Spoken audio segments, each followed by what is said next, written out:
maiwasan. Isipin ng katulad ko kahit na alanganin, na kahit makilala kita ay suntok sa hangin. Nanimoy guni-guni lang kitang nakakapiling, pero pagising ko ay wala ka na sa aking piling. Kaya gusto ko na lang habang buhay mahimbing ang aking tulog, para kahit paano ganap na maging magkasintahan tayong dalawa. Ngunit ito'y malabo dahil sa tuwing umulat ko ang mata ay naglalaho ka na lang bigla, aking sinta. Saan man mapadako hahanapin kita kahit gaano pa kalayo, hanggang sa isang gabi nagiinom lang sa tabi kasama ko si JRM. Nagsasaya kami nang may biglang dumaang pumukaw ng atensyon. Hindi pwedeng magkamali, alam ko na ikaw yun, alam ko na ikaw yun. Panaginip ka lang dati pero di na ngayon. Minsang naging guni-guni kahit saan lumingon.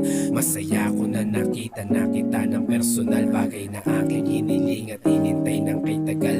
Masakit man sa huli ang nangyarit na ganap, ang kapalaran para sa akin maluwag kong tinanggap. Marahil ay hindi tayo para sa isa't isa, ngunit masaya pa rin ako na nakita kita. Pinagmasdan ka ng mabuti bawat sandali, hindi ko na namamalaya na napapangiti. Mga tingin ko ay napako, teka sandali, sigurado na ba ito o isang malaking mali? Baka hindi ka totoo, baka ako'y lasing kasi masyado na ding paggabi. Kaya kami ay umuwi, habang kami ay pauwi, baon-baon ko ang itit kaligayahan at tulot mo sa'kin kahit sandali lang kita na masilayan. Ngunit iba ang saya nila, ako ay ginanahan, gusto makasama ka. Pero paano ang tanong, paano mag-uumpisa, paano ko ba sasabihin na gusto na kita kung hindi kita kilala? Paano ako lalapit, paano ako aamin at baka ika'y masungit? Importante sa ngayon ay hindi na ako pipikit, di ko na kailangan managinip para masilayan ka lang ulit. Panaginip ka lang dati pero di na ngayon. Minsang naging guni-guni kahit saan lumingon.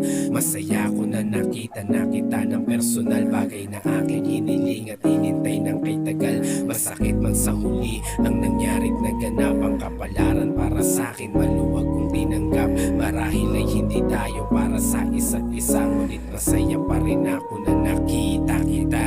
Sa aking pag-uwi tila di mapakali, laman ng isip ay ikaw habang ako'y nakangiti. Di maiwasang masabik na muli kang masilayan, dahilan na siyang nagtulak sa akin upang balikan ang lugar na kung saan mundo ko ay huminto. Bintig ng puso'y bumilis, ligaya'y nadama ko, kaya't di ko nasasayangin ang pagkakataon. Ano man ang mangyari, buo na aking desisyon na sabihin ko sa'yo kung anong nilalaman ng aking damdamin. Kahit ang kinakabahan, subalit nang makarating sa aking paroroonan, may kung anong pumipigil sa aking kagustuhan. Ngunit di ko pinansin